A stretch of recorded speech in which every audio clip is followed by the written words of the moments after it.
Kami siguro manggunting. Lahat na yun, magsunod-sunod na yun eh. Diba? Yun ang importante sa lahat. Bahay na yun. Gamay rag ko na, gamay rag ko ka. Marag ana. Yung siguro? Gamay rag kayo eh. Si Malia, Gabi raman. Antas oh. Kuha ni pang. Maano ba? Ay, agi anam-anam lagi niya. Ang kilid. Hindi mo pa ko ang kilid, Brad. Pakagisan ra. Mag-isang na kilid.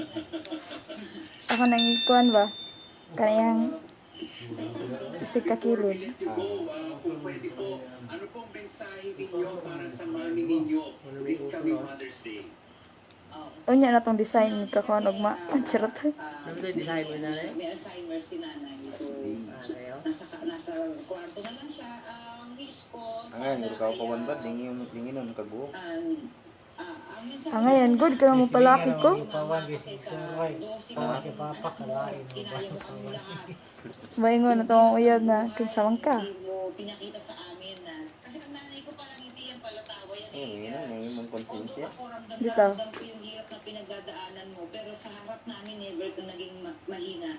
Thank you mama, and nagpapasalamat ako kay God, kahit ganyan may karamdaman ka na, kasama ko pa rin kami na. So, Sige, spot oh. Huwag ko sabing nanay, sorry po. Sige, spot. Hindi maklaro. I love you, and Mahal po natin ang ating mga nanay. correct. Yung sacrifice niya, lagi, forever nandito yan. Habang buhay, hindi namin iwawala yan. Thank you, Mama. We love you so much. And happy Mother's Day. Maraming salamat po for joining us on the final word on CNN Philippines. Ma'am Pokwang, happy Mother's Day sa inyo po. At sa inyo. Salamat po. Happy Mother's Day sa lahat. Sa nanay niyo din po. Sa lahat ng mami all over the world. And to all the mothers who are watching the final word, happy Mother's Day this Sunday. Well, that's it for the final word this Friday, the 8th of May. I'll see you again for news that you can use, news that you can trust. I'm Rico Hizon. Stay safe, stay home, stay healthy, Laki ng and magtalikod have eh. a restful weekend. Ha? Good night. Laki ng magtalikod.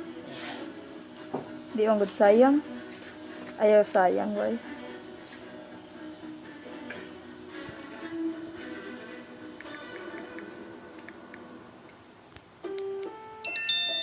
This program is rated PG. It contains themes and scenes which may not be suitable for very young audiences. Parental guidance is advised.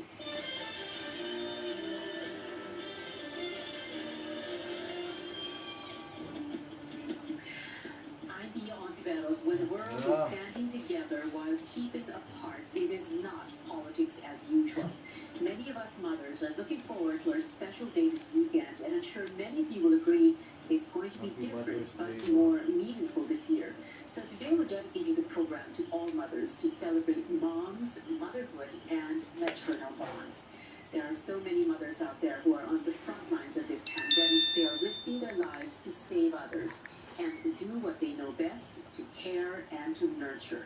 Joining us now on the show is cardiologist Dr. Tanya Salazar Fajardo. Welcome to the show, Dr. Fajardo. Thank you for the work you do. Hi, good evening, Tia. Good evening to all the viewers. Magkano ko ba?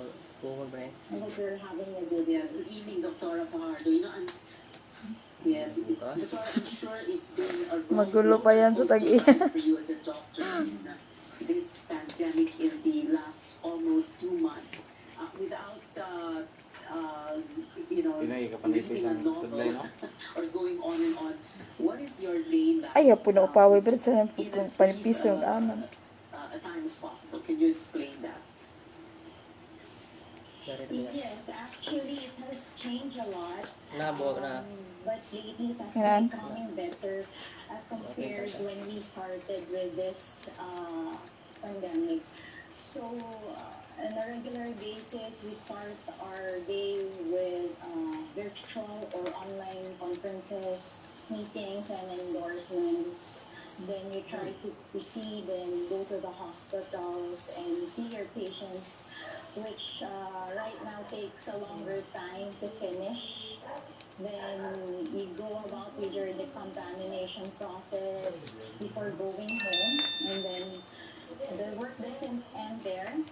You get home, you try to answer questions coming from your patients, then you again try to go Gila. and finish your online meetings and try to catch up with your readings and update yourselves with the current situation in the Philippines. So the work doesn't really end in the hospital. You have to also continue doing our part even we get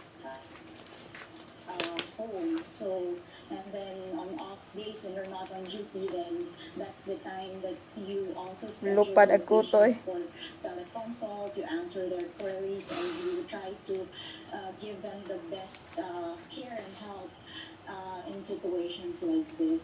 So we're still trying to catch up with most of our outpatient, but with the current situation, with the pathways and protocols in Iwag pa place, I more. guess it's a lot better compared when we started with this pandemic. Well, the front lines can be really tiring, and then when you get home, like you were saying, you have to be a mom because your daughter Tasha, she's only 3.5 years old. And what's interesting, Yes. the way when we were talking a few days ago,